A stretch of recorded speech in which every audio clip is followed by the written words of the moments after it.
Be Quiet are making keyboard now. They announced the dark mount and the light mount at Computex this year in May. Now, of course, the situation is a little more complicated than that. Liston, the owner of Be Quiet, also own Everest.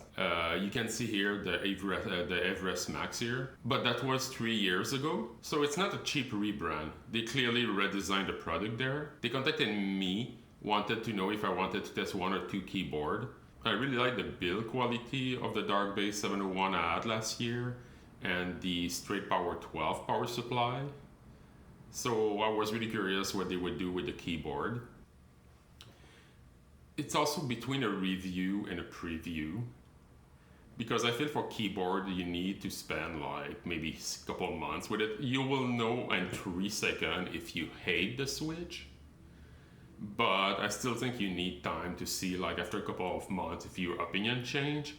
So it's possible in 6 months from now that I decide to redo like another like review preview of all the keyboard I have, or the keyboard I kept, to say like, okay, this is the one I like, and now that I'm 6 months in, I see different things versus like what I thought after only having them for 3 weeks. So let's go. There's 4 SKU. For North America, you get the dark mount or the light mount, and then you decide if you want silent linear or silent tactile switches. So I was like, well, send me one of each keyboard, and with one combination, one with a silent linear and one with a silent tactile, so I cover everything. Typical disclaimer here, they send the keyboard for free as review sample, but I'm not compensated for this review. And honestly, they've been super chill. The 2 times I work with them, they're like, hey, here a product. Tell us when you finish the review, but don't hesitate if you have questions. So there's no pressure involved, and I can just test them at my own pace. Basically, what I think I'll do this time is that I'm gonna like talk about the dark mount first, then the light mount, then talk about the I/O software, then do the unboxing, and then the conclusion. But everything should be time code, so feel free to jump anywhere you want. First thing first, it's Be Quiet, so there are no forced silence. So that's not surprising that they put the focus on that with the 3 layer of sound dampering. And the other thing is that you see here in their video, there are 2, the linear and the tactile switch. So that's their marketing video. So I just thought it was like easy to use to summarize, and of course the display key. Now let's talk about the dark mount. Like I said, you have the 8 display key, you have a modular media dock, so you can put it on the left or on the right. Same thing with the media key. You can reprogram basically everything. You have a strong aluminum top plate, so you really feel the premium of the keyboard when you get it. And like I said, every key is mappable, and you can use any key to make macro out of it if you want. As you can see here, you have the keyboard in 75% mode, and now I'm gonna slowly, you can see that it's standard USB-C on both sides. So depending on the side I want to go, I'll slide it like in that position. So now I have it on the right, with the media key. But nothing has stopped me to say, you know what, I would prefer the opposite. So I'm just going to put the media key.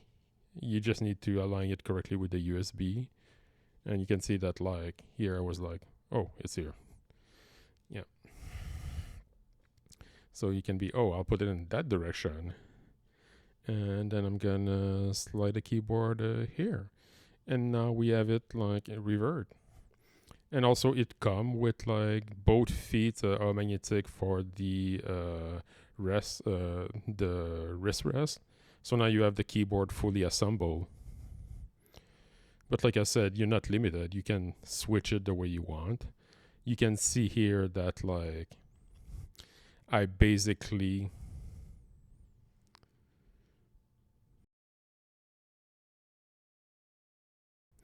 now you have the keyboard fully lighted up, and I'm playing with the media dock. So you can adjust, regular setting like the brightness, the mode for the color, and things like that. Eventually, if you want to custom more things, you will need to go in IO Center apps or web apps, but we'll look at that a little later. I mean, it's a solution that could work well. Is it over engineer? Maybe. But it's nice to have like the screen to see the setting visually versus trying to remember like shortcut key and things like that.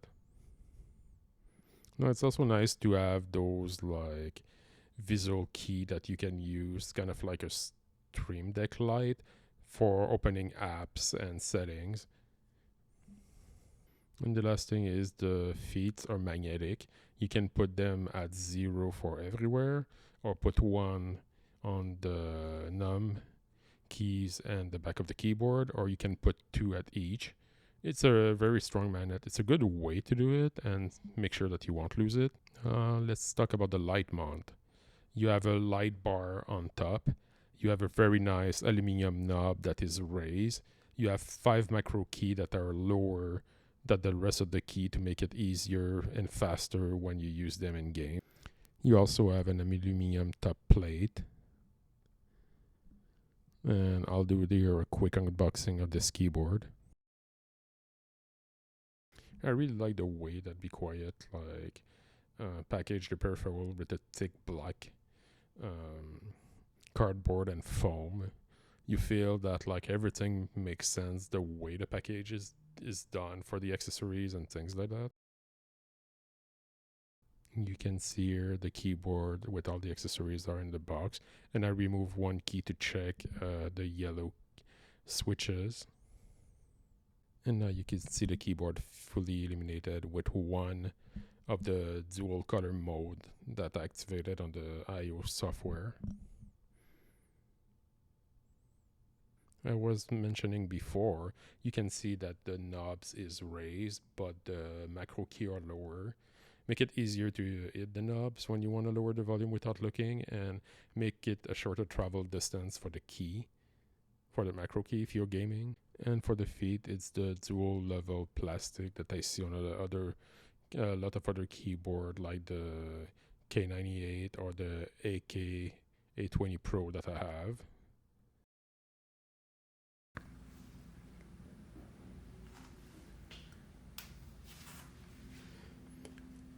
This is a noise level test for the. This is a noise test for the AK A20 Pro, a keyboard I really like, but it's very clicky. It's not quiet at all.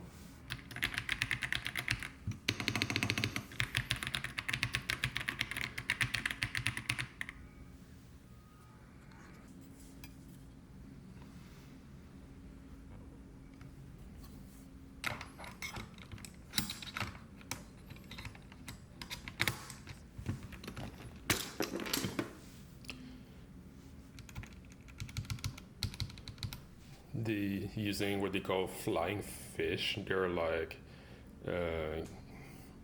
generic blue switches. Next, we're gonna test one of the most popular keyboard, the DAS keyboard. It's belonged to my friend. He said he had it for 10 years, and I think it's like MX Red switch.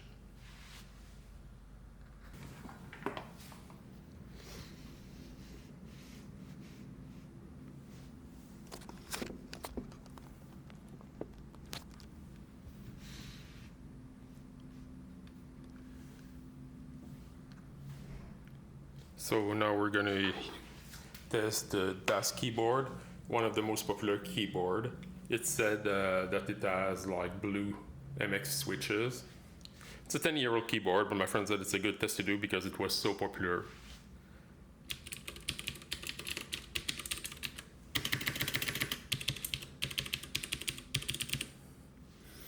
And let's look at the switches.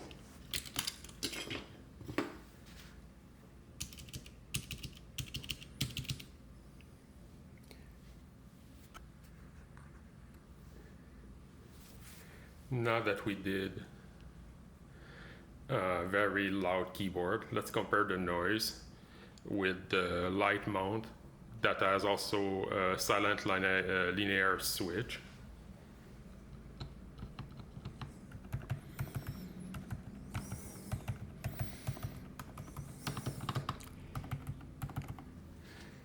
You can see and hear quite a difference.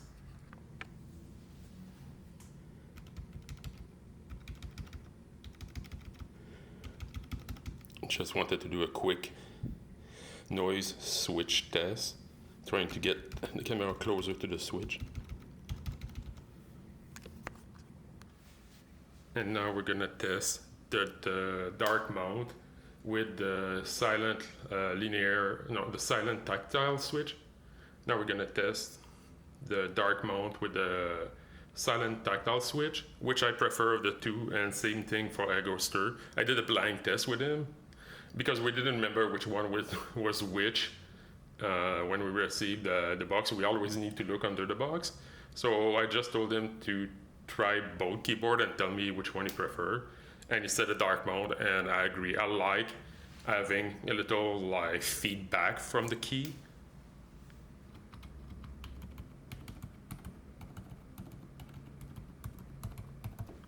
It's so quiet for a mechanical keyboard.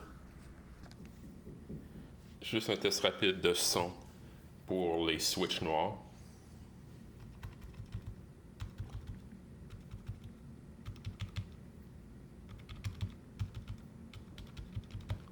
Now, the next thing I wanted to talk about is their IO software, IO Center software. So this is the Windows app. You have the illumination settings.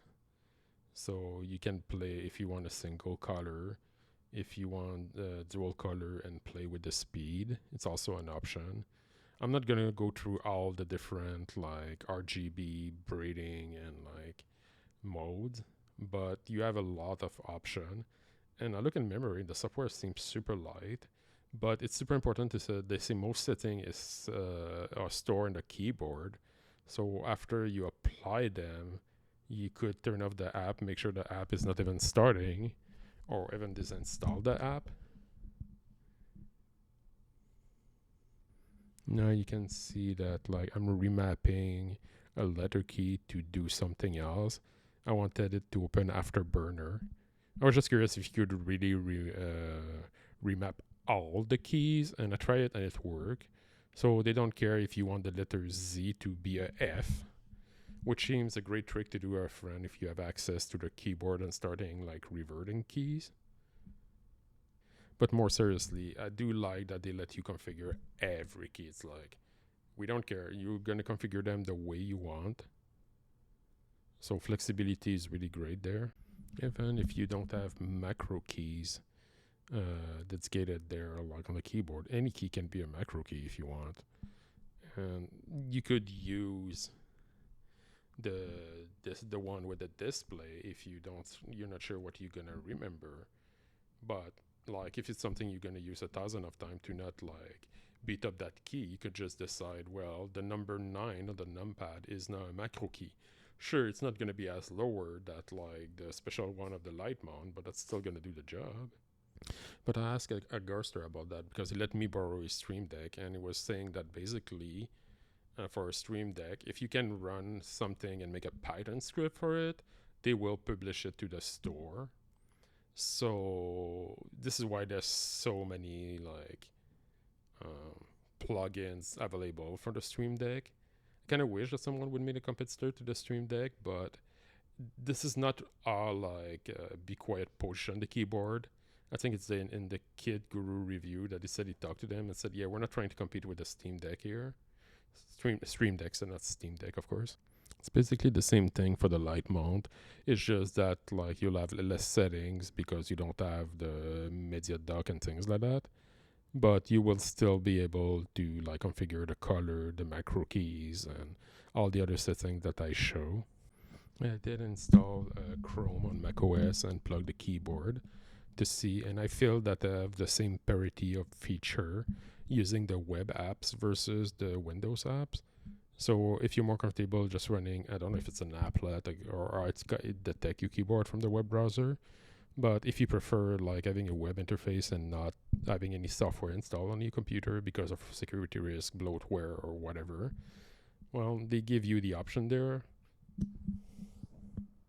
Now let's talk about the price. It's $300 for the dark mount and $200 for the light mount in Canada. Now those prices have been confirmed to me by Be Quiet, but Canada Computer don't have any stock online or in store, so I think they haven't received them yet. I was also curious how the light mount would position itself. There's a lot of keyboard in the $200 range at PC Part Picker for Canada. So then I decided to go in the downtown Best Buy to see what they had on the shelf, and you can see that there's a lot of keyboard in the $200 or $300 range. I was like, wow, there's a lot of expensive keyboard around here, and not a lot of them in the $100 price range. The last thing to consider is that a Stream Deck Mini is like $84, and the one with 8 keys is $140. So like I said, this is not a replacement of a Stream Deck, but if you use advanced function, you need to consider that the $300 price, if it's give you the same functionality, the $85 one, then it's become more like a $220, $225 to $15 keyboard, right? So yeah, they are in the expensive enthusiast range, but they seem competitively like priced. But at the same time, if you're on a budget build, saving $250 and get a $50 keyboard probably make more sense for the mainstream gamer versus someone that has a lot of money and say, I want the best, and I'm going to pay $300 for my keyboard because I can afford it. Okay, so what is the conclusion? Well, let's start with what I like with both keyboard. First, I feel the build quality is excellent. Just having the brushed aluminum plate on top, it's giving you the feeling of a premium craftsmanship product. And it gives it some weight.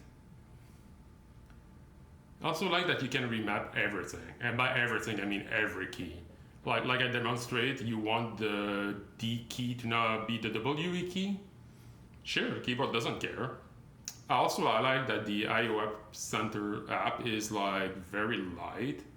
And I installed it on my Windows machine just, because I have both keyboard and it kind of makes sense if I'm testing the product. But if you don't want that, that is fine. There's a web app on Chromium browser. I use it on my Mac and didn't have any problem. And if you feel that it's even too much for you, what I would do is that I would find a Linux distribution that you have a live USB key. Then I would run the USB, be in the distro, install Chrome, then configure the keyboard, and then turn off your computer, remove the key, and all your settings are saved until the next time you can use the key. So I do like that Be Quiet thing to understand what gamers want and give you like tiny touch, like you said, okay, clearly someone understands gaming there. The fact that they're like, oh, or macro key are going to be lower than the rest of the key because you probably want to use them as quick as possible. I mean, that's a nice touch. I also like that the company seem to focus on making quiet product. I mean, a lot of those companies are like more RGB, more noise for mechanical keyboard, and it's totally okay if it's what you like. If you like a clicky key sound, it's totally fine. But if you live in a shared space or in an office, but you want a mechanical keyboard that will feel nice, but you don't want to bother your coworker or your parents or your sister, in the house, I think they actually nailed that's gonna be very quiet. Okay, things I like specifically, like for the dark mount, I really love the modularity. I normally use a 75% keyboard because I rarely use a numpad on any keyboard. And for the media dock, the media key is kind of the same thing. I don't necessarily use them often except for them on and off. So I like that they're like, oh, you want a media key? Sure, we'll put that there. Oh, you want to use it with a numpad? Do that. You don't need it anymore. Put it in a box. Put it elsewhere. So I like that it's giving you the option to do that. Now, like I said, the media dock, it's not that I don't like it. It's just that I would rarely use it. I think I would have preferred having the nice knob of the light mount. And also sometimes is that I would go in the menu and realize that like the setting I want to change is an IO center anyways. So I could see a use case where the media dock is not necessarily plugged on my keyboard, and I just load the web app when I need to change the color or the settings instead of using the media docks. But it's well done. You see that the screen's in good quality, but Augusta was like, it's weird. It's like the font look a little blurry, so I don't know if it's a font choice or it was a bug. It's also very nice to have the 8 custom display key. Like for me, the first use case that went in my mind was like one key to start afterburner and returner statistic, one key to have the display of that on, one key off, and one key to start the benchmark, and one key to stop the benchmark. So I was like, oh, I can use that. Would I have bought something like a Stream Deck to like do that? No. But now that it's on my desk, I'm like, oh, that's actually kind of nice. The magnetic feet work all great also, so that's the last thing I would like to say about the dark mount. On the light mount, I think that basically they play it safe to have a competitive keyboard aim at gamers that would have macro key, super nice build quality, like, you know, for the knobs and things like that.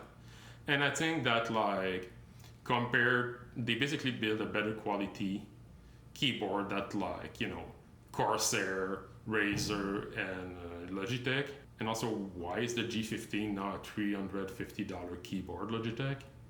But this is where I was so surprised when I went at Best Buy and I was like, there are so many expensive keyboards in the 200 and 300 range there. It's like 75% of the keyboard that they were selling. Sure, at the bottom you have cheaper one. But I was like, wow, that's a thing now. There's also that the cable was USB-A to USB-C only. Now, if you're only gonna put one keyboard in the one cable in the box, it's the right one. But like when I wanted to plug it on my Mac, I needed an adapter. It's not a big deal. I have a bunch of them, but I kind of wish that like they did in the previous version of the Everest, have like both cable in the box. And the other thing is that there's no triple mode. At the beginning, when I got my first Mini-Calico keyboard, I was like, well, I have 2 desks, so one will be plugged on USB, and the other one will use a 2.4, and I'm just going to switch from one or the other. And that was a great plan, but having a channel mean that end up with more keyboards, so that use case was not necessarily the most important one. But I think that the $100 keyboard gives you at least a wireless option, and it would be nice to also have the option. Now I understand that if you focus on gaming, you're like, oh, you want the fastest performance, you don't want the latency, and that's fine. But I just think at that premium, I understand that you're saving costs by not having like a Wi-Fi antenna and, you know, dealing with all that things. But at the same time, it's tough to justify not having what you're in the $300 range. And I think that's maybe one problem I have with the dark mode is that it's a super nice enthusiast product, and I think that the people that will buy it will love it. And showing it to the people, they're like, oh wow, that's very nice, wow, the build quality is nice, and they really like it. But the issue is that I don't know, like the fact that you can just in the US you can get them from Neweggs and Amazon, and in Canada it's only Canada Computer. So I don't know if people will be aware that like these keyboard exist, or maybe it's just like we know Be Quiet and the community. Oh, they are the one that are trying to do quiet fans, and like I think Be Quiet is starting to get in that niche where it's like yeah, if I need silent fan, I'll look at review, but the silent wing fan without being too expensive would be a good option, right? But if you don't shop at Micro Center or Canada Computer, will you be aware? Like, I hope there's enough influencers and reviewers that will give feedback. So, because they're a very good product. Like, I was impressed. I didn't know. I had basically zero expectation on those keyboard, and I was like, wow, this is better than what we found at Best Buy for sure. But because they're not necessarily there, people won't necessarily know they exist, except in the tech community. But at the same time, I don't have the data and the number. I don't know if they produce them in high quantity and, you know, hoping to like eventually get in the big box, or there's a product that they build in small batch and quantity and want to sell them and then we will make another batch. So that's one thing to consider. Thanks for watching.